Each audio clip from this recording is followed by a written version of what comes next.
ਸਤਿ ਸ਼੍ਰੀ ਅਕਾਲ। ਤੁਸੀਂ ਦੇਖ ਰਹੇ ਹੋ ਪੰਜਾਬ ਮੇਲ यूएस टीवी में वरुण कौर मान। खबरां दे बुलेटिन दे विच तुहाडा स्वागत। खबरां दे बुलेटिन दे स्पॉन्सर रीमैक्स दे रियल्टर गुरजतिंदर सिंह रंधावा। इन्हां तो हर तरीके की प्रॉपर्टी खरीदी ते बेची जा सकती है। इन्हां दे फोन नंबर तुसीं स्क्रीन ते देख सकते हो। ते हुण पेश ने पहलां चोणवीआं खबरां। ਅੰਮ੍ਰਿਤਸਰ ਵਿੱਚ ਇੰਡੀਗੋ ਫਲਾਈਟ ਦੀ ਐਮਰਜੈਂਸੀ ਲੈਂਡਿੰਗ। 5000 ਫੁੱਟ ਦੀ ਉਚਾਈ ਤੇ ਬੰਦ ਹੋਇਆ ਇੰਜਨ, ਟਲ ਗਿਆ ਵੱਡਾ ਹਾਦਸਾ। ਅਮਰੀਕਾ ਤੇ ਕੈਨੇਡਾ ਵਿੱਚ ਭੂਚਾਲ ਦੇ ਝਟਕੇ। ਤੁਰਕੀ ਵਿੱਚ ਭੂਚਾਲ ਤੋਂ ਬਾਅਦ ਫਸੇ ਲੋਕਾਂ ਨੂੰ ਬਚਾਉਣ ਦੇ ਲਈ ਅਮਰੀਕਾ ਨੇ ਵਧਾਇਆ ਹੱਥ।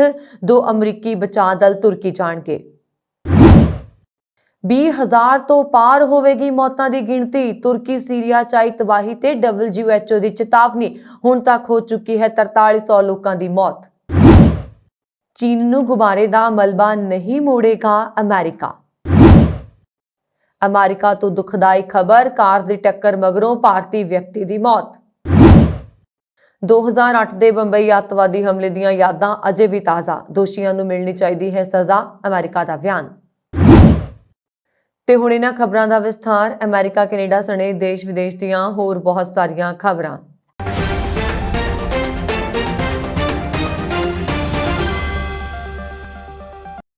ਅੰਮ੍ਰਿਤਸਰ ਦੇ ਰਾਜਾ ਸਾਂਸੀ ਅੰਤਰਰਾਸ਼ਟਰੀ ਹਵਾਈ ਅੱਡੇ ਤੋਂ ਬੀਤੀ ਰਾਤ ਅੰਮ੍ਰਿਤਸਰ ਕੋਲਕਾਤਾ ਇੰਡੀਗੋ ਦੀ ਉਡਾਣ ਦੀ ਐਮਰਜੈਂਸੀ ਲੈਂਡਿੰਗ ਕਰਵਾਈ ਗਈ। ਹਾਸਲ ਜਾਣਕਾਰੀ ਦੇ ਮੁਤਾਬਕ ਉਡਾਣ ਭਰਨ ਤੋਂ ਕਰੀਬ 4 ਮਿੰਟ ਬਾਅਦ ਹੀ ਜਹਾਜ਼ ਦਾ ਇੰਜਨ ਫੇਲ ਹੋ ਗਿਆ ਸੀ, ਜਿਸ ਤੋਂ ਬਾਅਦ ਤੁਰੰਤ ਏਅਰਪੋਰਟ ਸਮੇਤ ਸੰਬੰਧਿਤ ਵਿਭਾਗਾਂ ਨੂੰ ਇਸ ਸੰਬੰਧੀ ਜਾਣਕਾਰੀ ਦਿੱਤੀ ਗਈ। ਦੱਸਦੀ ਕਿ ਇਸ ਨਾਲ ਇੱਕ ਵੱਡਾ ਹਾਦਸਾ ਹੋਣ ਤੋਂ ਬਚਾਅ ਹੋ ਗਿਆ ਹੈ। ਜਹਾਜ਼ ਨੂੰ ਅੰਮ੍ਰਿਤਸਰ ਦੇ ਰਾਜਾ ਸਾਂਸੀ ਅੰਤਰਰਾਸ਼ਟਰੀ ਏਅਰਪੋਰਟ ਤੇ ਵਾਪਸ ਲੈਂਡ ਕਰਵਾਇਆ ਗਿਆ। ਮਿਲੀ ਜਾਣਕਾਰੀ ਦੇ ਮੁਤਾਬਕ ਬੀਤੀ ਰਾਤ 10:24 ਤੇ ਜਦੋਂ ਇੰਡੀਗੋ 에ਅਰਲਾਈਨਸ ਦਾ ਜਹਾਜ਼ ਜ਼ਮੀਨ ਤੋਂ 5000 ਫੁੱਟ ਦੀ ਉਚਾਈ ਤੇ ਪਹੁੰਚਿਆ ਤਾਂ ਚਾਲਕ ਦਲ ਨੂੰ ਫਲਾਈਟ ਦਾ ਇੱਕ ਇੰਜਣ ਬੰਦ ਹੋਣ ਦੇ ਸੰਕੇਤ ਮਿਲੇ। ਚਾਲਕ ਦਲ ਨੇ ਬੜੀ ਮਹਾਰਤ ਨਾਲ ਜਹਾਜ਼ ਨੂੰ ਹਵਾਈ ਅੱਡੇ ਵੱਲ ਮੋੜਿਆ ਤੇ 16 ਮਿੰਟ ਬਾਅਦ ਜਹਾਜ਼ ਨੂੰ ਵਾਪਸ ਹਵਾਈ ਅੱਡੇ ਤੇ ਸੁਰੱਖਿਅਤ ਉਤਾਰਿਆ। ਏਅਰਪੋਰਟ ਤੋਂ ਮੁੜ ਲੈਂਡ ਕਰਨ ਤੋਂ ਬਾਅਦ ਜਹਾਜ਼ ਦੀ ਜਾਂਚ ਕੀਤੀ ਗਈ ਤੇ ਇਸ ਨੂੰ ਪਾਰਕਿੰਗ ਵਿੱਚ ਲਿਜਾਇਆ ਗਿਆ। ਦੱਸ ਦਈਏ ਕਿ ਇਸ ਸੰਬੰਧੀ ਹਵਾਈ ਅੱਡੇ ਦੇ ਡਾਇਰੈਕਟਰ ਮੈਡਮ ਰੀਤੂ ਸ਼ਰਮਾ ਨੇ ਜਾਣਕਾਰੀ ਦਿੰਦਿਆਂ ਇਹ ਦੱਸਿਆ ਕਿ ਸੂਚਨਾ ਮਿਲਦੇ ਹੀ ਹਵਾਈ ਅੱਡੇ ਤੇ ਐਮਰਜੈਂਸੀ ਸੇਵਾ ਤੇ ਕਰਮਚਾਰੀ ਤੁਰੰਤ ਤਾਇਨਾਤ ਕਰ ਦਿੱਤੇ ਗਏ ਸੀ। ਹਵਾਈ ਅੱਡੇ ਦੇ ਡਾਇਰੈਕਟਰ ਮੈਡਮ ਰੀਤੂ ਸ਼ਰਮਾ ਨੇ ਦੱਸਿਆ ਕਿ ਇਸ ਤੋਂ ਬਾਅਦ ਇੰਡੀਗੋ 에ਅਰਲਾਈਨਸ ਵੱਲੋਂ ਬਦਲਵੀਂ ਉਡਾਣ ਦਾ ਪ੍ਰਬੰਧ ਕਰਕੇ यात्रियों को कोलकाता भेजा गया। इस दौरान 3 यात्रियों ने अगली फ्लाइट में सवार होने तो इनकार कर दिता। कोलकाता जाने वाली इस फ्लाइट में 122 यात्री ते 6 स्टाफ मैंबर सवार सन। ਤੁਰਕੀ ਅਤੇ ਸੀਰੀਆ ਵਿੱਚ ਆਏ ਮਾਰੂ ਭੂਚਾਲ ਤੋਂ ਕੁਝ ਘੰਟਿਆਂ ਬਾਅਦ ਅਮਰੀਕਾ ਤੇ ਕੈਨੇਡਾ ਦੇ ਮੱਧ ਪੂਰਬੀ ਸਰਹੱਦੀ ਖੇਤਰਾਂ ਵਿੱਚ ਵੀ ਸਵੇਰੇ 6 ਵਜੇ ਭੂਚਾਲ ਦੇ ਹਲਕੇ ਝਟਕੇ ਮਹਿਸੂਸ ਕੀਤੇ ਗਏ ਸਨ। ਬਫੈਲੋ ਅਤੇ ਨਿਆਗਰਾ ਤੇ ਸੈਂਟ ਕੈਥਰੀਨ ਤੱਕ ਅਜੇ ਸੁੱਤੇ ਪਏ ਬਹੁਤ ਸਾਰੇ ਲੋਕਾਂ ਦੀ ਝਟਕਿਆਂ ਕਾਰਨ ਨੀਂਦ ਖੁੱਲੀ ਸੀ। ਮਾਹਿਰਾਂ ਦਾ ਮੰਨਣਾ ਹੈ ਕਿ ਰੈਕਟਰ ਸਕੇਲ ਤੇ ਭੂਚਾਲ ਦੀ ਤੀਬਰਤਾ 4.2 ਦੀ ਦਰ ਤੇ ਨਾਪਿਆ ਗਿਆ ਹੈ ਅਤੇ ਇਸ ਨਾਲ ਕੋਈ ਜਾਨੀ ਅਤੇ ਮਾਲੀ ਨੁਕਸਾਨ ਨਹੀਂ ਹੋਇਆ। ਪਰ ਸਵੇਰ ਨੂੰ ਸੁੱਤੇ ਉੱਠ ਰਹੇ ਲੋਕਾਂ ਨੂੰ ਹੈਰਾਨੀ ਜ਼ਰੂਰ ਹੋਈ ਅਤੇ ਉਹਨਾਂ ਨੇ ਘਰਾਂ ਤੋਂ ਬਾਹਰ ਨਿਕਲ ਕੇ ਵੀ ਦੇਖਿਆ ਸਭ ਕੁਝ ਠੀਕ ਹੈ ਜਾਂ ਕੋਈ ਘਟਨਾ ਤਾਂ ਨਹੀਂ ਵਾਪਰੀ। ਤੁਰਕੀ ਅਤੇ ਸੀਰੀਆ ਦੇ ਵਿੱਚ ਭੂਚਾਲ ਕਾਰਨ 4300 ਤੋਂ ਵੱਧ ਲੋਕਾਂ ਦੀ ਮੌਤ ਹੋ ਗਈ ਹੈ। ਅਮਰੀਕੀ ਵਿਦੇਸ਼ ਵਿਭਾਗ ਦੇ ਬੁਲਾਰੇ ਨੈਡ ਪ੍ਰਾਈਸ ਨੇ ਕਿਹਾ ਕਿ ਅਮਰੀਕਾ ਨੇ ਤੁਰਕੀ ਅਤੇ ਸੀਰੀਆ ਦੇ ਲੋਕਾਂ ਪ੍ਰਤੀ ਆਪਣੀ ਡੂੰਘੀ ਹਮਦਰਦੀ ਪ੍ਰਗਟ ਕੀਤੀ ਹੈ।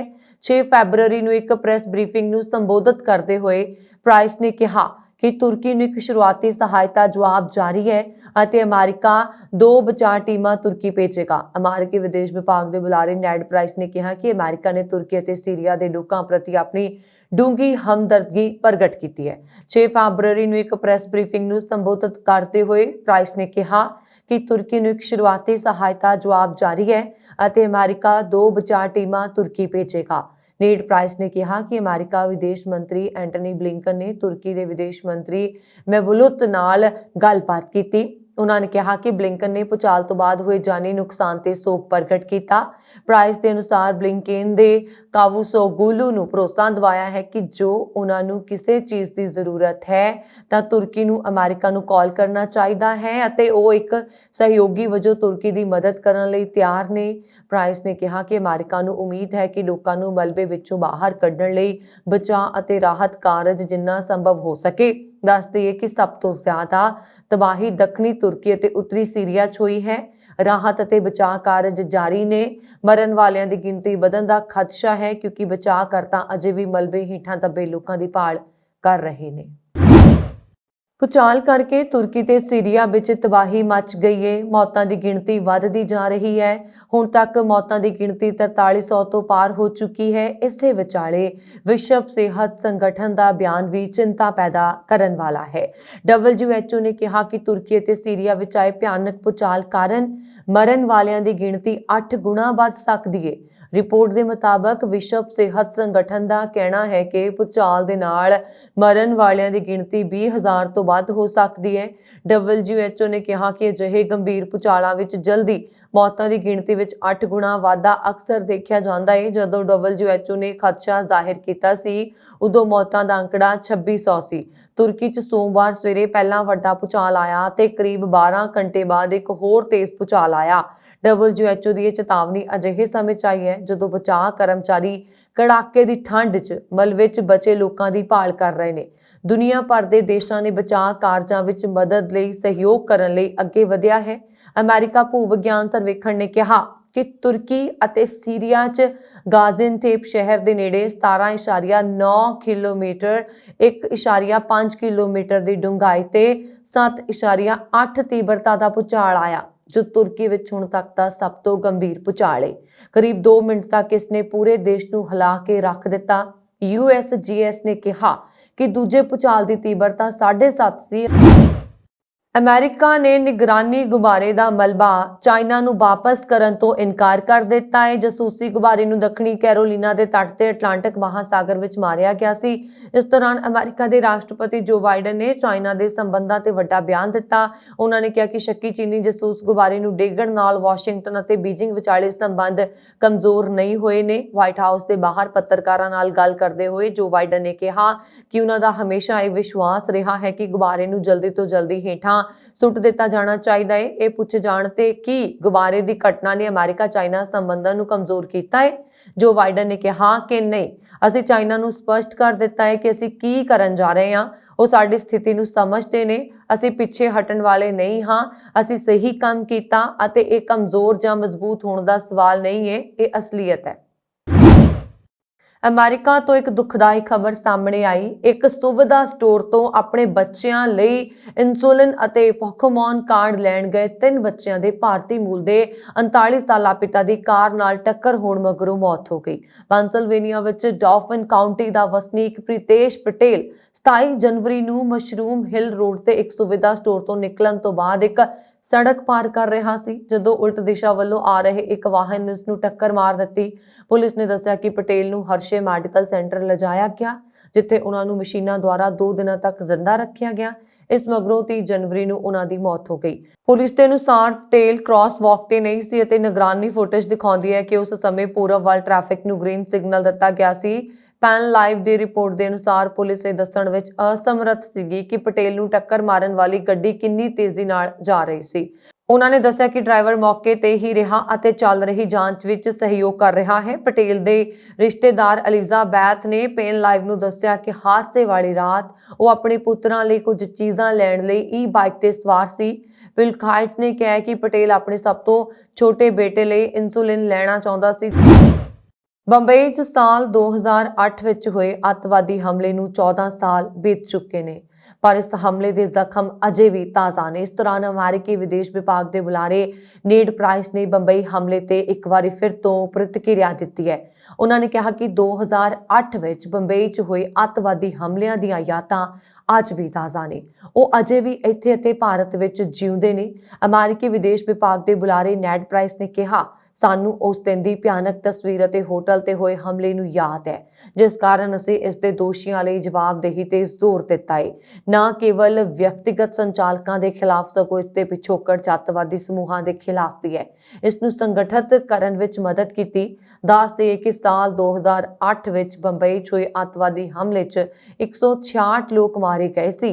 ਅਤੇ 300 ਤੋਂ ਜ਼ਿਆਦਾ ਜ਼ਖਮੀ ਹੋਏ ਸਨ। 26 ਨਵੰਬਰ 2008 ਨੂੰ ਪਾਕਿਸਤਾਨ ਦੇ 10 ਬੰਦੂਕਧਾਰੀ ਅੱਤਵਾਦੀਆਂ ਨੇ ਬੰਬਈ 'ਚ ਕਈ ਥਾਵਾਂ ਤੇ ਹਮਲੇ ਕੀਤੇ ਸੀ। ਇਨ੍ਹਾਂ ਵਿੱਚ ਬੰਬਈ ਦਾ ਮਸ਼ਹੂਰ ਤਾਜ ਹੋਟਲ ਵੀ ਸ਼ਾਮਲ ਸੀ।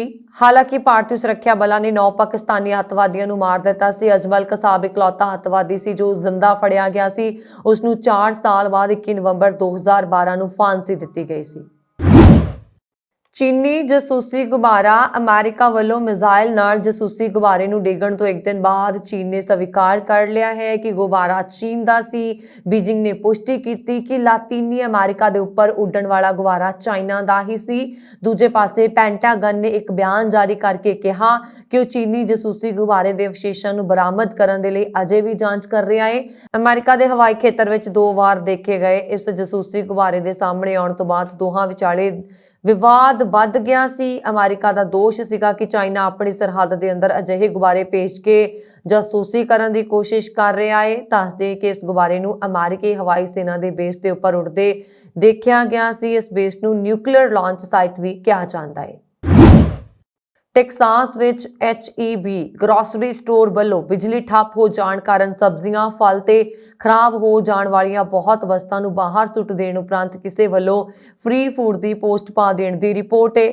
ਇਸ ਤੋਂ ਬਾਅਦ 250 ਤੋਂ ਵੱਧ ਲੋਕ ਮੁਫਤ ਦਾ ਖਾਣ ਪੀਣ ਦਾ ਸਮਾਨ ਲੁੱਟਣ ਦੇ ਲਈ ਆਪਸ ਵਿੱਚ ਭਿੜ ਗਏ। ਸਥਿਤੀ ਨੂੰ ਕਾਬੂ ਕਰਨ ਦੇ ਲਈ ਪ੍ਰਸ਼ਾਸਨ ਨੂੰ ਸਰਗਰਮ ਹੋਣਾ ਪਿਆ।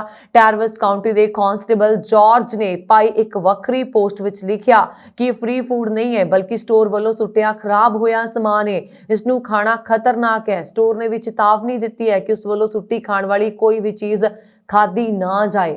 ਇੱਥੇ ਜ਼ਿਕਰਯੋਗ ਹੈ ਕਿ ਪਿਛਲੇ ਹਫ਼ਤੇ ਆਏ ਬਰਫੀਲੇ ਤੂਫਾਨ ਕਾਰਨ 4 ਲੱਖ ਘਰਾਂ ਤੇ ਕਾਰੋਬਾਰੀ ਅਦਾਰਿਆਂ ਦੀ ਬਿਜਲੀ ਠੱਪ ਹੋ ਗਈ ਸੀ।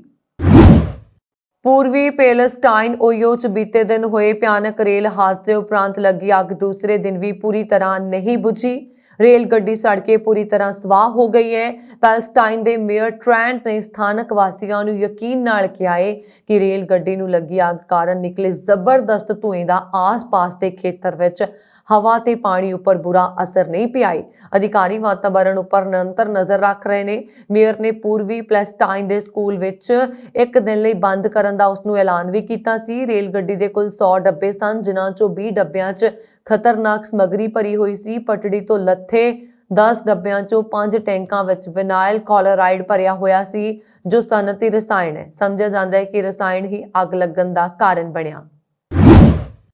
ਅਮਰੀਕਾ ਵਿੱਚ ਭਾਰਤ ਅਤੇ ਭਾਰਤੀ ਮੂਲ ਦੇ ਲੋਕਾਂ ਦੀ ਸਾਖ ਵੱਧਦੀ ਜਾ ਰਹੀ ਹੈ।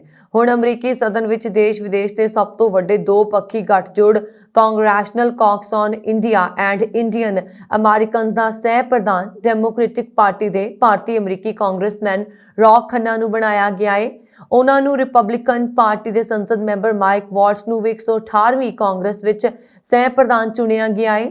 ਇੰਡੀਆ ਕਾਕਸ ਪ੍ਰਤੀਨਿਧ ਸਦਨ ਵਿੱਚ ਸੰਸਦ ਮੈਂਬਰਾਂ ਦੀ ਸਭ ਤੋਂ ਵੱਡਾ ਤੇ ਸਭ ਤੋਂ ਵਿਦੇਸ਼ 2 ਪੱਖੀ ਗੱਠਜੋੜ ਹੈ ਜੋ ਦੁਨੀਆ ਦੇ 2 ਸਭ ਤੋਂ ਵੱਡੇ ਲੋਕਤੰਤਰਾਂ ਵਿਚਕਾਰ ਸੰਬੰਧਾਂ ਨੂੰ ਮਜ਼ਬੂਤ ਕਰਨ ਲਈ ਵਚਨਬੱਧ ਹੈ। ਇਹ ਗੱਠਜੋੜ 1993 ਵਿੱਚ ਬਣਾਇਆ ਗਿਆ ਸੀ। ਖੰਨਾ ਇਸ ਲਈ ਚੁਣੇ ਜਾਣ ਵਾਲੇ ਦੂਜੇ ਭਾਰਤੀ ਅਮਰੀਕੀ ਨੇ। ਇਸ ਤੋਂ ਪਹਿਲਾਂ 115ਵੀਂ ਕਾਂਗਰਸ ਵਿੱਚ ਐਮੀ ਬੈਰਾ ਨੂੰ ਇਸ ਦੇ ਸਹਿ ਚੇਅਰਮੈਨ ਵਜੋਂ ਚੁਣਿਆ ਗਿਆ ਸੀ। ਬੇਰਾ ਉਸ ਸਮੇਂ ਕਾਂਗਰਸ ਵਿੱਚ ਸੇਵਾ ਕਰਨ ਵਾਲੇ ਇਕੱਲੇ ਭਾਰਤੀ ਅਮਰੀਕੀ ਸਨ। ਵਰਤਮਾਨ ਵਿੱਚ 5 ਭਾਰਤੀ ਅਮਰੀਕੀ ਕਾਂਗਰਸ ਦਾ ਹਿੱਸਾ ਨੇ ਜਿਨ੍ਹਾਂ ਵਿੱਚ ਡਾਕਟਰ ਐਮੀ ਬੈਰਾ, ਰੌਕ ਖੰਨਾ, ਰਾਜਾ ਕ੍ਰਿਸ਼ਨਾ ਮੂਰਤੀ, ਪ੍ਰੈਮਿਲਾ ਜੈਪਾਲ ਅਤੇ ਸ੍ਰੀ ਥਾਣੇਦਾਰ ਸ਼ਾਮਲ ਨੇ। ਖੰਨਾ ਨੇ PTI ਨੂੰ ਦੱਸਿਆ ਕਿ ਭਾਰਤ ਕਾਕਸ ਦੀ ਸਹਿ ਪ੍ਰਧਾਨਗੀ ਲਈ ਚੁਣੇ ਜਾਣ ਤੇ ਮੈਂ ਮਾਣ ਮਹਿਸੂਸ ਕਰ ਰਿਹਾ ਹਾਂ ਅਤੇ ਅਮਰੀਕਾ ਭਾਰਤ ਸੰਬੰਧਾਂ ਨੂੰ ਮਜ਼ਬੂਤ ਕਰਨ ਲਈ ਭਾਰਤੀ ਅਮਰੀਕੀ ਪ੍ਰਵਾਸੀਆਂ ਨਾਲ ਕੰਮ ਕਰਨ ਦੇ ਲਈ ਉਤਸੁਕ ਹਾਂ। MP ਵਾਲਸ ਨੇ ਕਿਹਾ ਕਿ ਭਾਰਤ ਦੁਨੀਆ ਦਾ ਸਭ ਤੋਂ ਵੱਡਾ ਲੋਕਤੰਤਰ ਹੈ ਅਤੇ ਅਮਰੀਕਾ ਲਈ ਇੱਕ ਮਹੱਤਵਪੂਰਨ ਰਣਨੀਤਿਕ ਭਾਈਵਾਲ ਹੈ। ਉਹਨਾਂ ਨੇ ਕਿਹਾ ਕਿ ਇਸ ਲਈ ਮੈਨੂੰ ਇੰਡੀਆ ਕਾਕਸ ਦੇ ਸਹਿ ਚੇਅਰਮੈਨ ਵਜੋਂ ਸੇਵਾ ਕਰਨ ਦਾ ਮੌਕਾ ਮਿਲਣ ਲਈ ਮਾਣ ਮਹਿਸੂਸ ਹੋ ਰਿਹਾ ਹੈ। ਕਾਂਗਰਸ ਇਹ ਯਕੀਨ ਬਣਾਏਗੀ ਕਿ ਅਸੀਂ ਇਸ ਸਾਂਝੇਦਾਰੀ ਨੂੰ ਜਾਰੀ ਰੱਖੀਏ, ਸਾਡੇ ਦੋਵਾਂ ਦੇਸ਼ਾਂ ਦਰਮਿਆਨ ਸਿਆਸੀ, ਆਰਥਿਕ ਅਤੇ ਸੁਰੱਖਿਆ ਸੰਬੰਧਾਂ ਨੂੰ ਮਜ਼ਬੂਤ ਕਰੀਏ ਅਤੇ ਏਸ਼ੀਆ ਅਤੇ ਦੁਨੀਆ ਭਰ ਵਿੱਚ ਲੋਕਤੰਤਰ ਦੀ ਰੱਖਿਆ ਕਰੀਏ। ਬ੍ਰਿਟਿਸ਼ ਭਾਰਤੀ ਲੇਖਕ ਸਲਮਾਨ ਰਸ਼ਦੀ ਤੇ ਪਿਛਲੇ ਸਾਲ 6 ਮਹੀਨੇ ਪਹਿਲਾਂ ਨਿਊਯਾਰਕ ਵਿੱਚ ਚਾਕੂ ਮਾਰ ਕੇ ਹਮਲਾ ਕੀਤਾ ਗਿਆ ਸੀ। ਇਸ ਹਮਲੇ ਵਿੱਚ ਉਹ ਵਾਲ-ਵਾਲ ਬਚ ਗਏ ਸਨ ਅਤੇ ਉਹਨਾਂ ਦੀ ਇੱਕ ਅੱਖ ਵੀ ਚਲੀ ਗਈ ਸੀ। ਇਸ ਦੌਰਾਨ ਮੰਗਲਵਾਰ ਨੂੰ ਸਲਮਾਨ ਨੇ ਆਪਣੀ ਨਵੀਂ ਕਿਤਾਬ ਵਿਕਟਰੀ ਸਿਟੀ ਪ੍ਰਕਾਸ਼ਿਤ ਕੀਤੀ। ਇਹ ਕਿਤਾਬ 14ਵੀਂ ਸਦੀ ਦੀ ਇੱਕ ਏਪੀਕ ਟੇਲ ਹੈ ਜੋ ਇੱਕ ਔਰਤ ਤੇ ਆਧਾਰਿਤ ਹੈ ਜੋ ਇੱਕ ਸ਼ਹਿਰ ਤੇ ਰਾਜ ਕਰਨ ਲਈ ਪੂਰੀ ਦੁਨੀਆ ਨੂੰ ਚੁਣੌਤੀ ਦਿੰਦੀ ਹੈ। ਇਹ ਕਿਤਾਬ ਹਮਲੇ ਤੋਂ ਪਹਿਲਾਂ ਸਲਮਾਨ ਰਸ਼ਦੀ ਦੁਆਰਾ ਲਿਖੀ ਗਈ ਸੀ ਅਤੇ ਇਹ ਨਾਵਲ ਇੱਕ ਇਤਿਹਾਸਕ ਮਹਾਕਾਵਿ ਦਾ ਅਨੁਵਾਦ ਹੈ ਜੋ ਅਸਲ ਵਿੱਚ ਸੰਸਕ੍ਰਿਤ ਵਿੱਚ ਲਿਖਿਆ ਗਿਆ ਸੀ। ਕਿਤਾਬ ਪੰਪਾ ਕੰਪਾਨਾ ਦੀ ਕਹਾਣੀ ਦੱਸਦੀ ਹੈ, ਇੱਕ ਅਨਾਥ ਕੁੜੀ ਜੋ ਜਾਦੂਈ ਸ਼ਕਤੀਆਂ ਨਾਲ ਸੰਪੰਨ ਹੈ ਅਤੇ ਆਧੁਨਿਕ ਭਾਰਤ ਵਿੱਚ ਸ਼ਹਿਰ ਨੂੰ ਬਿਸਨਾਗਾ ਵਜੋਂ ਦਰਸਾਉਂਦੀ ਹੈ। ਸਲਮਾਨ ਰਸ਼ਦੀ ਤੇ ਪਿਛਲੇ ਸਾਲ ਅਮਰੀਕਾ ਦੇ ਨਿਊਯਾਰਕ ਵਿੱਚ ਇੱਕ ਸਮਾਗਮ ਦੌਰਾਨ ਹਮਲਾ ਹੋਇਆ ਸੀ। ਭਾਰਤੀ ਮੂਲ ਦੇ ਰਸ਼ਦੀ ਨੂੰ ਇੱਕ ਸਮਾਗਮ ਦੌਰਾਨ ਹਮਲਾਵਰ ਹਾਦੀ ਮਾਤਰ ਨੇ ਗਰਦਨ ਵਿੱਚ ਕਈ ਵਾਰ ਚਾਕੂ ਮਾਰਿਆ ਸੀ। ਹਮਲੇ ਵਿੱਚ ਰਸ਼ਦੀ ਦੀ ਇੱਕ ਅੱਖ ਅਤੇ ਇੱਕ ਬਾਂਹ ਵੀ ਗੁਆਚ ਗਈ। ਤੁਹਾਨੂੰ ਦੱਸ ਦਈਏ ਕਿ ਈਰਾਨ ਨੇ ਸੁਪਰੀਮ ਲੀਡਰ ਨੇ 45 ਸਾਲਾ ਸਲਮਾਨ ਰਸ਼ਦੀ ਦੇ ਖਿਲਾਫ ਫਤਵਾ ਵੀ ਜਾਰੀ ਕੀਤਾ ਸੀ। ਅਮਰੀਕਾ ਦੀ ਸਾਬਕਾ ਵਿਦੇਸ਼ ਮੰਤਰੀ ਹਿਲੇਰੀ ਕਲਿੰਟਨ ਨੇ 2 ਦਿਨਾਂ ਦੀ ਭਾਰਤ ਯਾਤਰਾ ਕੀਤੀ। ਇਸ ਦੌਰਾਨ ਉਹਨਾਂ ਨੇ ਅਹਿਮਦਾਬਾਦ ਵਿੱਚ ਸਮਾਜਿਕ ਕਾਰਕੁਨ ਅਤੇ ਗਾਂਧੀਵਾਦੀ ਇੱਲਾ ਭੱਟ ਨੂੰ ਸ਼ਰਧਾਂਜਲੀ ਭੇਂਟ ਕੀਤੀ ਅਤੇ ਉਹਨਾਂ ਦੁਆਰਾ ਸਥਾਪਿਤ ਸੈਲਫ ਇੰਪਾਵਰਡ ਵਿਮਨਸ ਐਸੋਸੀਏਸ਼ਨ ਦੇ ਇੱਕ ਪ੍ਰੋਗਰਾਮ 'ਚ ਹਿੱਸਾ ਲਿਆ। ਯਾਦ ਰਹੇ ਕਿ ਸਮਾਜ ਸੇਵੀ ਅਤੇ ਗਾਂਧੀਵਾਦੀ ਨੇਤਾ ਇੱਲਾ ਭੱਟ ਦਾ ਪਿਛਲੇ ਸਾਲ ਨਵੰਬਰ ਵਿੱਚ ਦੇਹਾਂਤ ਹੋ ਗਿਆ ਸੀ। ਕਲਿੰਟਨ ਅਤੇ ਭੱਟ ਇੱਕ ਦੂਜੇ ਨੂੰ 1995 ਤੋਂ ਜਾਣਦੇ ਸਨ। ਹਿਲੇਰੀ ਕਲਿੰਟਨ ਉਹਨਾਂ ਨੂੰ ਦੋਸਤ ਮੰਨਦੀ ਹੈ। 2018 ਵਿੱਚ ਇੱਕ ਸੋਸ਼ਲ ਮੀਡੀਆ ਪੋਸਟ ਵਿੱਚ ਉਹਨਾਂ ਨੇ ਭੱਟ ਦੇ ਕੰਮ ਦੀ ਪ੍ਰਸ਼ੰਸਾ ਕੀਤੀ, ਇਸ ਨੂੰ ਇੱਕ ਕ੍ਰਾਂਤੀਕਾਰੀ ਪ੍ਰਯੋਗ ਕਿਹਾ। ਐਤਵਾਰ ਨੂੰ ਇੱਥੇ ਸੈਲਫ ਇੰਪਲੋਇਡ ਵਿਮਨਸ ਐਸੋਸੀਏਸ਼ਨ ਦੇ ਪ੍ਰੋਗਰਾਮ ਨੂੰ ਸੰਬੋਧਨ ਕਰਦਿਆਂ ਉਹਨਾਂ ਨੇ ਕਿਹਾ ਕਿ ਵਾਤਾਵਰਣ ਵਿੱਚ ਆ ਰਹੀਆਂ ਤਬਦੀਲੀਆਂ ਅਤੇ ਵੱਧਦੀ ਗਰਮੀ ਦਾ ਅਸਰ ਅਸੰਗਠਿਤ ਖੇਤਰ ਵਿੱਚ ਕੰਮ ਕਰਨ ਵਾਲੀਆਂ ਮਹਿਲਾਵਾਂ ਵਰਕਰਾਂ ਉੱਤੇ ਪੈ ਰਿਹਾ ਹੈ। ਕਲਿੰਟਨ ਨੇ ਕਿਹਾ ਕਿ ਜਲਵਾਯੂ ਪਰਿਵਰਤਨ ਦੇ ਨਾਲ ਨਜਿੱਠਣ ਦੇ ਲਈ ਮਹਿਲਾ ਕਰਮਚਾਰੀਆਂ ਦੀ ਮਦਦ ਕਰਨ ਦੇ ਲਈ ਕਲਾਈਮੇਟ ਰੈਜ਼ੀਲੀਐਂਸ ਫੰਡ ਬਣਾਇਆ ਗਿਆ ਹੈ। ਪ੍ਰੋਗਰਾਮ ਕੋਆਰਡੀਨੇਟਰ ਰਸ਼ਮੀ ਬੇਦੀ ਨੇ ਦੱਸਿਆ ਕਿ ਹਿਲੇਰੀ ਕਲਿੰਟਨ ਸੋਮਵਾਰ ਨੂੰ ਸੁਰਿੰਦਰ ਨਗਰ ਜ਼ਿਲ੍ਹੇ ਦਾ ਦੌਰਾ ਕਰਨਗੇ ਤੇ ਛਾਉਂ ਦੀ ਗ੍ਰਾਮੀਣ ਪਹਿਲਕਦਮੀ ਦੇ ਹਿੱਸੇ ਵਜੋਂ ਨਮਕ ਵਰਕਰਾਂ ਨਾਲ ਗੱਲਬਾਤ ਵੀ ਕੀਤੀ। ਅਮਰੀਕਾ ਦੀ ਸਾਬਕਾ ਵਿਦੇਸ਼ ਮੰਤਰੀ ਹਿਲੇਰੀ ਕਲਿੰਟਨ ਨੇ ਮਰਹੂਮ ਕਾਰਕੁਨ ਇੱਲਾ ਭੱਟ ਵੱਲੋਂ ਸਥਾਪਿਤ ਸਵੈ ਰੋਜ਼ਗਾਰ ਮਹਿਲਾ ਐਸੋਸੀਏਸ਼ਨ ਦੇ ਸਹਿਯੋਗ ਨਾਲ ਜਲਵਾਯੂ ਪਰਿਵਰਤਨ ਦੇ ਟਾਕਰੇ ਦੇ ਲਈ ਔਰਤਾਂ ਵਾਸਤੇ $5 ਕਰੋੜ ਦੇ ਆਲਮੀ ਫੰਡ ਦਾ ਐਲਾਨ ਕੀਤਾ। ਹਿਲੇਰੀ ਨੇ ਕਿਹਾ ਕਿ ਫੰਡ ਔਰਤਾਂ ਤੇ ਭਾਈਚਾਰਿਆਂ ਨੂੰ ਜਲਵਾਯੂ ਪਰਿਵਰਤਨ ਦੇ ਟਾਕਰੇ ਲਈ ਸ਼ਕਤੀ ਪ੍ਰਦਾਨ ਕਰੇਗਾ ਤੇ ਰੋਜ਼ੀ ਰੋਟੀ ਦੇ ਨਵੇਂ ਸਰੋਤ ਅਤੇ ਸਿੱਖਿਆ ਪ੍ਰਦਾਨ ਕਰਨ ਵਿੱਚ ਸਹਾਈ ਹੋਏਗਾ। ਕਲਿੰਟਨ ਨੇ ਗੁਜਰਾਤ ਤੇ ਸੁਰਿੰਦਰ ਨਗਰ ਜ਼ਿਲ੍ਹਾ ਦੇ ਕੂੜਾ ਪਿੰਡ ਵਿੱਚ ਕੱਚ ਦੇ ਛੋਟੇ ਰਣ ਵਿੱਚ ਨਮਕ ਨਾਲ ਸੰਬੰਧਿਤ ਵਰਕਰਾਂ ਦਾ ਦੌਰਾ ਕੀਤਾ। ਉਹਨਾਂ ਤੋਂ ਨਮਕ ਉਤਪਾਦਨ ਦੀ ਪ੍ਰਕਿਰਿਆ ਤੇ ਦਰਪੇਸ਼ ਮੁਸ਼ਕਲਾਂ ਬਾਰੇ ਜਾਣਿਆ। ਵਰਕਰਾਂ ਨੂੰ ਸੰਬੋਧਨ ਕਰਦਿਆਂ ਉਹਨਾਂ ਨੇ ਕਿਹਾ ਕਿ ਅਗਲੇ 50 ਸਾਲਾਂ ਬਾਰੇ ਸੋਚ ਰਹੇ ਨੇ। ਵਿਦੇਸ਼ ਮੰਤਰੀ ਜੈਸ਼ੰਕਰ ਨੇ ਸੋਮਵਾਰ ਨੂੰ ਭਾਰਤ ਦੌਰੇ ਤੇ ਆਈ ਕੈਨੇਡੀਆਈ ਹਮਰੁਤਬਾ ਜ਼ੋਲੀ ਨਾਲ ਵਪਾਰ, ਸੁਰੱਖਿਆ ਅਤੇ ਵਿਦਿਆਰਥੀਆਂ ਦੀ ਗਤੀਸ਼ੀਲਤਾ ਸਮੇਤ ਕਈ ਖੇਤਰਾਂ 'ਚ ਸਹਿਯੋਗ ਵਧਾਉਣ ਤੇ ਧਿਆਨ ਕੇਂਦਰਿਤ ਕਰਦੇ ਹੋਏ ਵਿਆਪਕ ਗੱਲਬਾਤ ਕੀਤੀ। ਵਿਦੇਸ਼ ਮੰਤਰਾਲਾ ਦੇ ਅਨੁਸਾਰ ਆਪਣੀ ਰਣਨੀਤਿਕ ਵਾਰਤਾ 'ਚ ਦੋਵੇਂ ਪੱਖਾਂ ਨੇ ਪ੍ਰਸਤਾਵਿਤ ਆਰੰਭਕ ਵਪਾਰ ਸਮਝੌਤੇ ਤੇ ਸਹਿਮਤੀ ਪ੍ਰਗਟ ਕੀਤੀ। ਦੋਵੇਂ ਵਿਦੇਸ਼ ਮੰਤਰੀਆਂ ਨੇ ਕੌਮਾਂਤਰੀ ਸਥਿਤੀ, ਖਾਸ ਕਰਕੇ ਯੂਕਰੇਨ ਅਤੇ ਭਾਰਤ ਪ੍ਰਸ਼ਾਂਤ ਦੇ ਮੁੱਦੇ ਤੇ ਵਿਚਾਰ ਦਾ ਆਦਾਨ ਪ੍ਰਦਾਨ ਕੀਤਾ। ਵਿਦੇਸ਼ ਮੰਤਰਾਲਾ ਨੇ ਕਿਹਾ ਕਿ ਇਹ ਇੱਕ ਸਾਰਥਕ ਸੰਵਾਦ ਸੀ ਜਿਸ ਵਿੱਚ ਦੋਵੇਂ ਧਿਰਾਂ ਨੇ ਦੁਵੱਲੇ ਸੰਬੰਧਾਂ ਨੂੰ ਗਹਿਰਾ ਕਰਨ ਦੇ ਲਈ ਆਪਣੀ ਗਹਿਰੀ ਵਚਨਬੱਧਤਾ ਨੂੰ ਮਜ਼ਬੂਤ ਕੀਤਾ। ਜੌਲੀ ਸਵੇਰੇ 2 ਦਿਨਾਂ ਭਾਰਤ ਦੌਰੇ ਤੇ ਨੇ। ਇੱਥੇ ਥਿੰਕ ਟੈਂਕ ਵਿੱਚ ਸੰਬੋਧਨ ਦੌਰਾਨ ਜੌਲੀ ਨੇ ਕਿਹਾ ਕਿ ਭਾਰਤ ਦੀ ਵੱਧਦੀ ਰਣਨੀਤਿਕ, ਆਰਥਿਕ ਅਤੇ ਜਨਸੰਖਿਆ ਮਹੱਤਤਾ ਉਸ ਨੂੰ ਹਿੰਦ ਪ੍ਰਸ਼ਾਂਤ ਵਿੱਚ ਕੈਨੇਡਾ ਲਈ ਇੱਕ ਅਹਿਮ ਭਾਈਵਾਲ ਬਣਾਉਂਦੀ ਹੈ।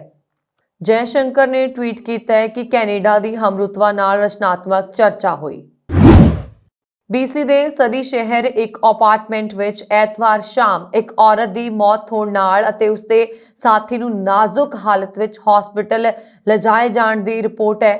ਦੂਜੇ ਪਾਸੇ ਓਨਟਾਰੀਓ ਦੇ ਡਰਹਮ ਰੀਜਨ ਵਿੱਚ ਪੈਂਦੇ ਕਸਬੇ ਦੇ ਇੱਕ ਮਕਾਨ ਵਿੱਚੋਂ 2 ਜਾਣਿਆਂ ਦੀਆਂ ਲਾਸ਼ਾਂ ਬਰਾਮਦ ਹੋਣ ਮਗਰੋਂ ਪੁਲਿਸ ਮਾਮਲੇ ਦੀ ਪੜਤਾਲ ਕਰ ਰਹੀ ਹੈ। ਰੂਸ ਨਾਲ ਚੱਲ ਰਹੀ ਜੰਗ ਵਿਚਾਲੇ ਅਮਰੀਕਾ ਤੇ ਕੈਨੇਡਾ ਸਣੇ ਕਈ ਮੁਲਕਾਂ ਵੱਲੋਂ ਯੂਕਰੇਨ ਨੂੰ ਹਥਿਆਰ ਤੇ ਵਿੱਤੀ ਸਹਾਇਤਾ ਦਿੱਤੀ ਜਾ ਰਹੀ ਹੈ। ਇਸ ਦੇ ਚਲਦਿਆਂ ਬੀਤੇ ਦਿਨੀ ਕੈਨੇਡਾ ਨੇ ਯੂਕਰੇਨ ਲਈ ਲੈਪਰਡ 2 ਟੌਕਟਾਨ ਦਾਨ ਕਰਨ ਦਾ ਐਲਾਨ ਕੀਤਾ। ਰੱਖਿਆ ਮੰਤਰੀ ਅਨੀਤਾ ਆਨੰਦ ਨੇ ਦੱਸਿਆ ਕਿ ਇਹਨਾਂ ਵਿੱਚੋਂ ਯੂਕਰੇਨ ਲਈ ਭੇਜਿਆ ਗਿਆ ਪਹਿਲਾ ਟੈਂਕ ਪੋਲੈਂਡ ਪੁੱਜ ਚੁੱਕਾ ਹੈ, ਜਿਸ ਨੂੰ ਜਲਦ ਹੀ ਯੂਕਰੇਨੀ ਆਰਮੀ ਦੇ ਸੁਪਰਦ ਕਰ ਦਿੱਤਾ ਜਾਏਗਾ। ਪੰਜਾਬੀਆਂ ਨੇ ਵਿਦੇਸ਼ਾਂ ਵਿੱਚ ਆ ਕੇ ਜਿੱਥੇ ਵੱਖ-ਵੱਖ ਕਾਰੋਬਾਰਾਂ 'ਚ ਨਾਮਣਾ ਖੱਟਿਆ, ਦੂਜੇ ਪਾਸੇ ਉੱਚੇ ਅਹੁਦਿਆਂ ਤੇ ਮਾਣ ਸਨਮਾਨ ਵੀ ਪ੍ਰਾਪਤ ਕੀਤੇ, ਜਿਸ ਦੀ ਮਿਸਾਲ ਦਸਤਾਰਧਾਰੀ Balraj Singh Deol 2nd lieutenant artillery ਅਫਸਰ ਵਜੋਂ ਮਿਲਦੀ ਹੈ। ਜੋ ਇੱਕ ਇਸ ਸਮੇਂ ਕੈਨੇਡਾ ਦੀ ਫੌਜ ਵਿੱਚ ਸਿੱਖਾਂ ਦੀ ਸ਼ਾਨ ਵਧਾ ਰਹੇ ਨੇ। ਜ਼ਿਲ੍ਹਾ ਗੁਰਦਾਸਪੁਰ ਦੇ ਪਿੰਡ ਮਧਰੇ ਦੇ ਵਾਸੀ ਬਲਰਾਜ ਸਿੰਘ ਦਿਓਲ ਇਸ ਸਮੇਂ ਕੈਲਗਰੀ ਵਿੱਚ ਰਹਿ ਰਹੇ ਨੇ, ਜੋ ਕਿ 2008 ਵਿੱਚ ਕੈਨੇਡਾ ਗਏ ਸੀ। ਦਿਓਲ ਨੇ ਦੱਸਿਆ ਕਿ ਉਹ MSc ਤੇ B.Ed ਪਾਸ ਨੇ। ਇੱਕ ਦਵਾਈ ਕੰਪਨੀ ਵਿੱਚ ਵਿਗਿਆਨੀ ਵਜੋਂ 5 ਸਾਲ ਤੋਂ ਵੱਧ ਸਮਾਂ ਕੰਮ ਕੀਤਾ ਉਹਨਾਂ ਨੇ। ਉਪਰੰਤ ਕੈਂਸਰ ਤੇ ਮਾਨਸਿਕ ਰੋਗਾਂ ਬਾਰੇ ਖੋਜ ਕੀਤੀ। ਬਾਅਦ ਵਿੱਚ ਕੌਨਕਾਰਡੀਆ ਯੂਨੀਵਰਸਿਟੀ ਐਡਮਿੰਟਨ ਤੋਂ ਐਨਵਾਇਰਨਮੈਂਟਲ ਪਬਲਿਕ ਹੈਲਥ ਵਿੱਚ ਬੈਚਲਰ ਡਿਗਰੀ ਕਰਕੇ ਅਲਬਰਟਾ ਦੀਆਂ ਸਿਹਤ ਸੇਵਾਵਾਂ ਵਿੱਚ ਸਿਹਤ ਅਧਿਕਾਰੀ ਵਜੋਂ ਕੰਮ ਕੀਤਾ। ਉਹਨਾਂ ਨੇ ਕਿਹਾ ਕਿ ਮੈਂ ਕਦੇ ਸੋਚਿਆ ਹੀ ਨਹੀਂ ਸੀਗਾ ਕਿ ਉਹ ਫੌਜ ਵਿੱਚ ਭਰਤੀ ਹੋਣਗੇ। 15 ਨਵੰਬਰ 2017 ਨੂੰ ਉਹਨਾਂ ਨੇ ਕੈਨੇਡੀਅਨ ਫੋਰਸਿਸ ਦੀ B ਫੀਲਡ ਰੈਜੀਮੈਂਟ ਵਿੱਚ ਸੈਕੰਡ ਲੈਫਟੀਨੈਂਟ ਆਰਟਿਲਰੀ ਅਫਸਰ ਵਜੋਂ ਸਹੁੰ ਚੁੱਕੀ। ਉਹਨਾਂ ਨੂੰ ਹੁਣ ਫੋਰਟੀਟਿਊਡ ਅਵਾਰਡ ਨਾਲ ਸਨਮਾਨਿਤ ਵੀ ਕੀਤਾ ਗਿਆ। ਇਹ ਅਵਾਰਡ ਉਸ ਮੈਂਬਰ ਨੂੰ ਦਿੱਤਾ ਜਾਂਦਾ ਹੈ ਜਿਸ ਨੇ ਆਪਣੇ ਸਾਥੀਆਂ ਦੀ ਨਜ਼ਰ ਵਿੱਚ ਵਾਤਾਵਰਣ, ਜਨ ਸਿਹਤ ਦੇ ਖੇਤਰ 'ਚ ਇੱਕ ਖਾਸ ਚੁਣੌਤੀਪੂਰਨ ਸਥਿਤੀ ਨਾਲ ਨਜਿੱਠਣਾ ਪਿਆ। ਵਿਅਕਤੀ ਨੇ ਮੁਸ਼ਕਿਲ ਹਾਲਾਤ ਦੇ ਦੌਰਾਨ ਅਟੁੱਟ ਸਮਰਪਣ, ਲਗਨ ਅਤੇ ਪੇਸ਼ੇਵਰਤਾ ਦਿਖਾਈ ਹੈ। ਦਿਓਲ ਦੇ ਇਸ ਪ੍ਰਾਪਤੀ ਉੱਪਰ ਉਸਦੇ ਪਰਿਵਾਰ ਤੋਂ ਇਲਾਵਾ ਰਿਸ਼ਤੇਦਾਰਾਂ, ਸੱਜਣਾ ਮਿੱਤਰਾਂ, ਪਿੰਡ ਵਾਸੀਆਂ ਅਤੇ ਪੰਜਾਬੀ ਭਾਈਚਾਰੇ ਨੂੰ ਮਾਣ ਹੈ। ਬੀਤੇ ਮਹੀਨੇ ਪੰਜਾਬ ਤੋਂ ਕੈਨੇਡਾ ਪਹੁੰਚੇ ਢਾਡੀ ਜਥੇ ਦੇ 3 ਮੈਂਬਰਾਂ ਦੇ ਫਰਾਰ ਹੋਣ ਦੀ ਜਾਣਕਾਰੀ ਸਾਹਮਣੇ ਆਈ ਸੀ। ਇਹ ਮੈਂਬਰ ਕੈਨੇਡਾ ਦੇ ਗੁਰਦੁਆਰਾ ਸਾਹਿਬਾਨ ਦੇ ਵਿੱਚ 6 ਮਹੀਨਿਆਂ ਦੇ ਸਪਾਂਸਰ ਕੀਤੇ ਦੌਰੇ ਤੇ ਗਏ ਸੀ। ਇਸ ਮਾਮਲੇ ਵਿੱਚ ਢਾਡੀ ਜਥੇ ਦੇ ਮੁਖੀ ਨੂੰ ਸ਼ੱਕ ਹੈ ਕਿ ਤਿੰਨਾਂ ਨੇ ਕੈਨੇਡਾ ਵਿੱਚ ਧੋਖੇ ਨਾਲ ਸ਼ਰਨਾਰਥੀਆਂ ਵਜੋਂ ਸ਼ਰਨ ਲੈਣ ਲਈ ਭੱਜਣ ਦੀ ਯੋਜਨਾ ਬਣਾਈ ਹੋ ਸਕਦੀ ਹੈ। ਢਾਡੀ ਜਥੇ ਦੇ ਮੁਖੀ ਅਤੇ ਪ੍ਰਸਿੱਧ ਢਾਡੀ ਜਸਵਿੰਦਰ ਸਿੰਘ ਸ਼ਾਂਤ ਨੇ ਦੱਸਿਆ ਕਿ ਦੋਵੇਂ ਭਰਾ ਹਰਪਾਲ ਸਿੰਘ ਅਤੇ ਰਣਜੀਤ ਸਿੰਘ ਰਾਣਾ ਰਾਜੇਸ਼ ਸਿੰਘ ਮਹੇ ਦੇ ਨਾਲ ਜਨਵਰੀ ਨੂੰ ਕੈਲਗਰੀ ਤੋਂ ਲਾਪਤਾ ਹੋਏ ਨੇ। ਕੈਨੇਡਾ ਦੇ ਸਰੀ ਤੋਂ ਇੱਕ ਸਮਾਚਾਰ ਏਜੰਸੀ ਨਾਲ ਗੱਲ ਕਰਦੇ ਹੋਏ ਸ਼ਾਂਤ ਨੇ ਇਸ ਨੂੰ ਇੱਕ ਬਹੁਤ ਹੀ ਮੰਦਭਾਗੀ ਘਟਨਾ ਦੱਸਿਆ। ਸ਼ਾਂਤ ਨੇ ਕਿਹਾ ਕਿ ਭਾਰਤ ਛੱਡਣ ਤੋਂ ਪਹਿਲਾਂ ਹਰਪਾਲ ਅਤੇ ਰਣਜੀਤ ਨੇ ਸ਼੍ਰੋਮਣੀ ਅਕਾਲੀ ਦਲ ਦੇ ਪ੍ਰਧਾਨ ਸਿਮਰਨਜੀਤ ਸਿੰਘ ਮਾਨ ਨਾਲ ਆਪਣੀਆਂ ਫੋਟੋਆਂ ਖਿੱਚੀਆਂ ਸੀ। ਸ਼ਾਂਤ ਨੇ ਕਿਹਾ, ਮੈਨੂੰ ਲੱਗਦਾ ਹੈ ਕਿ ਉਹਨਾਂ ਦਾ ਇਰਾਦਾ ਇਹ ਦਾਅਵਾ ਕਰਕੇ ਉਹਨਾਂ ਫੋਟੋਆਂ ਦੀ ਦੁਰਵਰਤੋਂ ਕਰਨ ਦਾ ਸੀ। ਉਹ ਮਾਨ ਦੀ ਪਾਰਟੀ ਨਾਲ ਸੰਬੰਧਿਤ ਨੇ ਅਤੇ ਭਾਰਤ ਵਿੱਚ ਉਹਨਾਂ ਦੀ ਜਾਨ ਨੂੰ ਖਤਰਾ ਹੈ। ਉਹਨਾਂ ਨੇ ਅੱਗੇ ਦੱਸਿਆ ਕਿ ਹਰਪਾਲ ਅਤੇ ਰਣਜੀਤ ਦੇ ਵੀਜ਼ਾ 23 ਫਰਵਰੀ ਤੱਕ ਵੈਧ ਨੇ ਅਤੇ ਉਹ ਪਹਿਲਾਂ ਹੀ ਸਮਾਂ ਹੱਦ ਵਧਾਉਣ ਦੇ ਲਈ ਅਰਜ਼ੀ ਦੇ ਚੁੱਕੇ ਨੇ, ਪਰ ਅਸੀਂ ਉਹਨਾਂ ਦੀ ਅਰਜ਼ੀ ਵਾਪਸ ਲੈ ਲਈ ਹੈ। ਸ਼ਾਂਤ ਮੁਤਾਬਕ ਉਹਨਾਂ ਦੀ ਯਾਤਰਾ ਬ੍ਰਿਟਿਸ਼ ਕੋਲੰਬੀਆ ਦੇ ਵਿਕਟੋਰੀਆ ਸ਼ਹਿਰ ਦੀ ਗੁਰਦੁਆਰਾ ਕਮੇਟੀ ਦੁਆਰਾ ਸਪਾਂਸਰ ਕੀਤੀ ਗਈ ਸੀ, ਜਿੱਥੇ ਉਹਨਾਂ ਨੇ ਵਿਸਾਖੀ ਦੇ ਤਿਉਹਾਰ ਤੇ ਸ਼ਬਦ ਕੀਰਤਨ ਕਰਨਾ ਸੀ। ਵਿਕਟੋਰੀਆ ਪੁਲਿਸ ਨੇ ਗੁਰਦੁਆਰਾ ਕਮੇਟੀ ਦੀ ਸ਼ਿਕਾਇਤ ਤੇ ਰਸਮੀ ਕੇਸ ਦਰਜ ਕਰ ਲਿਆ ਹੈ। ਤੁਰਕੀ ਅਤੇ ਗੁਆਂਢੀ ਦੇਸ਼ ਸੀਰੀਆ ਵਿੱਚ ਚਾਰੇ ਪਾਸੇ ਤਬਾਹੀ ਦਾ ਮੰਜ਼ਰ ਹੈ। ਇਹ ਤਬਾਹੀ ਪੂਰੀ ਦੁਨੀਆ ਦੇ ਲੋਕਾਂ ਨੂੰ ਦੁਖੀ ਕਰ ਰਹੀ ਹੈ। ਇਸ ਇੱਕ ਪਲ ਦੇ ਭੂਚਾਲ ਨੇ ਸਾਰੀ ਤਸਵੀਰ ਪਲਟ ਕੇ ਰੱਖ ਦਿੱਤੀ ਹੈ। ਸੋਸ਼ਲ ਮੀਡੀਆ ਤੇ ਅਜਿਹੇ ਕਈ ਵੀਡੀਓਜ਼ ਸਾਹਮਣੇ ਆਏ ਨੇ ਜਿਨ੍ਹਾਂ ਨੇ ਲੋਕਾਂ ਦੇ ਦਿਲਾਂ ਨੂੰ ਹਿਲਾ ਕੇ ਰੱਖ ਦਿੱਤਾ। ਸਾਰੇ ਚੀਕਣ ਦੇ ਵਿਚਕਾਰ ਇੱਕ ਚੀਕਣ ਦੀ ਆਵਾਜ਼ ਸੁਣਾਈ ਦਿੱਤੀ। ਮੌਤ ਤੋਂ ਪਹਿਲਾਂ ਜ਼ਮੀਨ ਹੇਠਾਂ ਦੱਬੀ ਮਾਂ ਨੇ ਦਿੱਤਾ ਬੱਚੇ ਨੂੰ ਜਨਮ। ਇਸ ਦੀ ਵੀਡੀਓ ਹੁਣ ਸੋਸ਼ਲ ਮੀਡੀਆ ਤੇ ਵਾਇਰਲ ਹੋ ਰਹੀ ਹੈ। ਬਚਾਅ ਟੀਮ ਮਲਬੇ ਚੋਂ ਲੋਕਾਂ ਨੂੰ ਕੱਢਣ ਦਾ ਕੰਮ ਕਰ ਰਹੀ ਸੀ। ਉਦੋਂ ਹੀ ਬੱਚੇ ਦੇ ਰੋਣ ਦੀ ਆਵਾਜ਼ ਸੁਣੀ। ਨਵ ਜਨਮੇ ਬੱਚੇ ਨੂੰ ਮਲਬੇ ਤੋਂ ਬਾਹਰ ਕੱਢ ਕੇ ਸੁਰੱਖਿਅਤ ਥਾਂ ਤੇ ਪਹੁੰਚਾਇਆ ਗਿਆ। ਇਹ ਪਤਾ ਨਹੀਂ ਲੱਗ ਸਕਿਆ ਹੈ ਕਿ ਉਸਦੇ ਪਰਿਵਾਰ ਵਿੱਚੋਂ ਕੋਈ ਬਚਿਆ ਹੈ ਜਾਂ ਨਹੀਂ। ਇਹ ਸਿਰਫ ਇੱਕ ਅਜਿਹੀ ਵੀਡੀਓ ਨਹੀਂ ਹੈ, ਅਜਿਹੀਆਂ ਕਈ ਵੀਡੀਓਜ਼ ਅਤੇ ਤਸਵੀਰਾਂ ਨੇ ਜਿਨ੍ਹਾਂ ਨੂੰ ਦੇਖ ਕੇ ਲੋਕਾਂ ਦਾ ਦਿਲ ਬੈਠ ਗਿਆ ਹੈ। ਕਈ ਲਾਸ਼ਾਂ ਅਜੇ ਵੀ ਮਲਬੇ ਵਿੱਚ ਦੱਬੀਆਂ ਪਈਆਂ ਨੇ। ਹਰ ਪਾਸੇ ਲੋਕ ਆਪਣੇ ਪਿਆਰਿਆਂ ਨੂੰ ਲੱਭ ਰਹੇ ਨੇ ਜਿਹੜੇ ਇੱਕ ਦਿਨ ਪਹਿਲਾਂ ਆਪਣੇ ਪਰਿਵਾਰਾਂ ਨਾਲ ਹੱਸ ਖੇਡ ਰਹੇ ਸਨ। ਅੱਜ ਉਹਨਾਂ ਦੇ ਪਰਿਵਾਰਾਂ ਨੂੰ ਬਰਬਾਦ ਹੋ ਚੁੱਕੇ ਨੇ। ਚਾਰੇ ਪਾਸੇ ਮੌਤ ਦਾ ਮੰਜ਼ਰ ਹੈ। ਮਲਬੇ ਚੋਂ ਲਾਸ਼ਾਂ ਨਿਕਲਣ ਦੇ ਨਾਲ ਨਾਲ ਮਰਨ ਵਾਲਿਆਂ ਦੀ ਗਿਣਤੀ ਤੇਜ਼ੀ ਨਾਲ ਵੱਧ ਰਹੀ ਹੈ। ਤੁਰਕੀ ਅਤੇ ਸੀਰੀਆ ਵਿੱਚ ਹੁਣ ਤੱਕ 4365 ਲੋਕਾਂ ਦੀ ਮੌਤ ਹੋ ਚੁੱਕੀ ਹੈ। ਤੁਰਕੀ ਦੇ ਉਪ ਰਾਸ਼ਟਰਪਤੀ ਫੁਆਦ ਦਾ ਕਹਿਣਾ ਹੈ ਕਿ ਦੇਸ਼ ਨੂੰ ਮਰਨ ਵਾਲਿਆਂ ਦੀ ਗਿਣਤੀ ਹੋਰ ਵਧਣ ਦੇ ਲਈ ਤਿਆਰ ਰਹਿਣਾ ਚਾਹੀਦਾ ਹੈ। WHO ਨੇ ਵੀ ਮੌਤਾਂ ਦੀ ਗਿਣਤੀ ਵਧਣ ਦੀ ਚੇਤਾਵਨੀ ਦੇ ਦਿੱਤੀ ਹੈ। ਭਾਰਤ ਵੀ ਤੁਰਕੀ ਤੇ ਸੀਰੀਆ ਦੀ ਮਦਦ ਦੇ ਲਈ ਅੱਗੇ ਆਇਆ। ਇਸ ਵਿਨਾਸ਼ਕਾਰੀ ਭੂਚਾਲ ਨੂੰ ਲੈ ਕੇ PMO 'ਚ ਬੈਠਕ ਹੋਈ, ਜਿਸ ਤੋਂ ਬਾਅਦ PM ਨਰਿੰਦਰ ਮੋਦੀ ਦੇ ਨਿਰਦੇਸ਼ ਤੇ NDRF ਦੀਆਂ 2 ਟੀਮਾਂ ਤੁਰਕੀ ਲਈ ਰਵਾਨਾ ਹੋਈਆਂ। ਤੁਰਕੀ ਵਿੱਚ 7 ਦਿਨਾਂ ਦਾ ਰਾਸ਼ਟਰਪਤੀ ਸੋਗ ਰੱਖਿਆ ਗਿਆ ਹੈ। ਇੱਥੇ ਖਰਾਬ ਮੌਸਮ ਕਾਰਨ ਸਹਾਇਤਾ ਟੀਮਾਂ ਲਈ ਵੀ ਚੁਣੌਤੀਆਂ ਵੱਧ ਗਈਆਂ ਨੇ। ਸਰਕਾਰ ਨੇ ਸੋਮਵਾਰ ਨੂੰ ਲੋਕ ਸਭਾ ਨੂੰ ਦੱਸਿਆ ਕਿ 2017 ਤੋਂ ਲੈ ਕੇ 2022 ਦੇ ਦਰਮਿਆਨ 30 ਲੱਖ ਤੋਂ ਵੱਧ ਭਾਰਤੀ ਉੱਚ ਸਿੱਖਿਆ ਲਈ ਵਿਦੇਸ਼ ਗਏ। ਸਿੱਖਿਆ ਰਾਜ ਮੰਤਰੀ ਸੁਭਾਸ਼ ਸਰਕਾਰ ਨੇ ਇਹ ਜਾਣਕਾਰੀ ਜਨਤਾ ਦਲ ਦੇ ਸੰਸਦ ਮੈਂਬਰ ਰਾਜੀਵ ਰੰਜਨ ਅਤੇ ਹੋਰ ਮੈਂਬਰਾਂ ਦੇ ਇੱਕ ਸਵਾਲ ਤੇ ਲਿਖਤੀ ਜਵਾਬ ਵਿੱਚ ਸਾਂਝੀ ਕੀਤੀ। ਉਹਨਾਂ ਨੇ ਕਿਹਾ, ਗ੍ਰਹਿ ਮੰਤਰਾਲਾ ਦਾ ਇਮੀਗ੍ਰੇਸ਼ਨ ਬਿਊਰੋ ਭਾਰਤੀਆਂ ਦੇ ਜਾਣ ਅਤੇ ਆਉਣ ਦੇ ਅੰਕੜੇ ਰੱਖਦਾ ਹੈ, ਪਰ ਉੱਚ ਸਿੱਖਿਆ ਲਈ ਵਿਦੇਸ਼ ਜਾਣ ਵਾਲੇ ਭਾਰਤੀਆਂ ਦੀ ਸ਼੍ਰੇਣੀ ਤਹਿਤ ਜਾਣਕਾਰੀ ਹਾਸਲ ਕਰਨ ਦਾ ਕੋਈ ਸੂਚਾਂਕ ਨਹੀਂ ਹੈ। ਉੱਚ ਸਿੱਖਿਆ ਲਈ ਵਿਦੇਸ਼ ਜਾਣ ਵਾਲੇ ਭਾਰਤੀਆਂ ਦੀ ਜਾਣਕਾਰੀ ਜਾਂ ਤਾਂ ਉਹਨਾਂ ਦੇ ਮੌਖਿਕ ਘੋਸ਼ਣਾ ਦੇ ਆਧਾਰ ਤੇ ਜਾਂ ਇਮੀਗ੍ਰੇਸ਼ਨ ਕਲੀਅਰੈਂਸ ਦੇ ਸਮੇਂ ਉਹਨਾਂ ਦੁਆਰਾ ਪ੍ਰਦਾਨ ਕੀਤੇ ਗਏ ਡੈਸਟੀਨੇਸ਼ਨ ਕੰਟਰੀ ਵੀਜ਼ਾ ਦੇ ਆਧਾਰ ਤੇ ਇਕੱਠੀ ਕੀਤੀ ਜਾ ਸਕਦੀ ਹੈ। ਸਰਕਾਰ ਨੇ ਕਿਹਾ ਕਿ 2022 ਵਿੱਚ 7.5 ਲੱਖ ਭਾਰਤੀਆਂ ਨੇ ਵਿਦੇਸ਼ ਜਾਣ ਦਾ ਉਦੇਸ਼ ਪੜ੍ਹਾਈ ਜਾਂ ਸਿੱਖਿਆ ਦੱਸਿਆ। ਰੂਸ ਤੇ ਯੂਕਰੇਨ ਵਿਚਕਾਰ ਜੰਗ ਸ਼ੁਰੂ ਹੋਣ ਦੇ ਸ਼ੁਰੂਆਤੀ ਦਿਨਾਂ 'ਚ ਦੋਵਾਂ ਦੇਸ਼ਾਂ ਵਿਚਾਲੇ ਥੋੜੇ ਸਮੇਂ ਲਈ ਵਿਚੋਲੇ ਵਜੋਂ ਕੰਮ ਕਰਨ ਵਾਲੇ ਇਜ਼ਰਾਈਲ ਦੇ ਸਾਬਕਾ ਪ੍ਰਧਾਨ ਮੰਤਰੀ ਨਫਤਾਲੀ ਬੇਨੇਟ ਦਾ ਦਾਅਵਾ ਕੀਤਾ ਹੈ ਕਿ ਉਸਨੇ ਰੂਸੀ ਰਾਸ਼ਟਰਪਤੀ ਵਲਾਦੀਮੀਰ ਪੁਤਿਨ ਤੋਂ ਵਾਅਦਾ ਲਿਆ ਸੀਗਾ ਉਹ ਆਪਣੇ ਯੂਕਰੇਨੀ ਹਮਰੁਤਬਾ ਵਲਾਦੀਮੀਰ ਜ਼ੈਲੈਂਸਕੀ ਨੂੰ ਨਹੀਂ ਮਾਰਨਗੇ। ਸਾਬਕਾ ਪ੍ਰਧਾਨ ਮੰਤਰੀ ਬੈਨੇਟ ਅਚਾਨਕ ਜੰਗ ਦੇ ਸ਼ੁਰੂਆਤੀ ਹਫ਼ਤਿਆਂ 'ਚ ਵਿਚੋਲੇ ਬਣ ਗਏ ਸਨ ਤੇ ਜੰਗ ਦੌਰਾਨ ਪਿਛਲੇ ਸਾਲ ਮਾਰਚ ਵਿੱਚ ਪੁਤਿਨ ਨੂੰ ਮਿਲਣ ਵਾਲੇ ਕੁਝ ਪੱਛਮੀ ਨੇਤਾਵਾਂ 'ਚੋਂ ਇੱਕ ਸਨ। ਹਾਲਾਂਕਿ ਬੇਨੇਟ ਦੀ ਕੋਸ਼ਿਸ਼ ਬਹੁਤ ਸਫਲ ਨਹੀਂ ਹੋਈ ਤੇ ਨਤੀਜੇ ਵਜੋਂ ਜੰਗ ਅਜੇ ਵੀ ਜਾਰੀ ਹੈ। ਬੈਨੇਟ ਨੇ ਸ਼ਨੀਵਾਰ ਨੂੰ ਆਨਲਾਈਨ ਪੋਸਟ ਕੀਤੀ ਇੱਕ ਇੰਟਰਵਿਊ 'ਚ ਇਹ ਟਿੱਪਣੀਆਂ ਕੀਤੀਆਂ ਜੋ ਲੜਾਈ ਦੇ ਸ਼ੁਰੂਆਤੀ ਦਿਨਾਂ 'ਚ ਸੰਘਰਸ਼ ਨੂੰ ਰੋਕਣ ਦੇ ਲਈ ਪਿਛਲੇ ਦਰਵਾਜ਼ੇ ਰਾਹੀਂ ਹੋਈ ਕੂਟਨੀਤੀ ਨੂੰ ਦਰਸਾਉਂਦੀ ਹੈ। ਇਹ ਸਨ ਹੁਣ ਤੱਕ ਦੀਆਂ ਖਬਰਾਂ। ਮੈਨੂੰ ਵਰਨ ਕੌਰ ਮਾਨ ਨੂੰ ਦਿਓ ਆਗਿਆ। ਹੋਰ ਖਬਰਾਂ ਦੇ ਲਈ ਸਾਡਾ YouTube ਚੈਨਲ ਪੰਜਾਬ ਮੇਲ USA TV ਜ਼ਰੂਰ ਸਬਸਕ੍ਰਾਈਬ ਕਰੋ। ਸ਼ੁਕਰੀਆ। ਸਤਿ ਸ਼੍ਰੀ ਅਕਾਲ।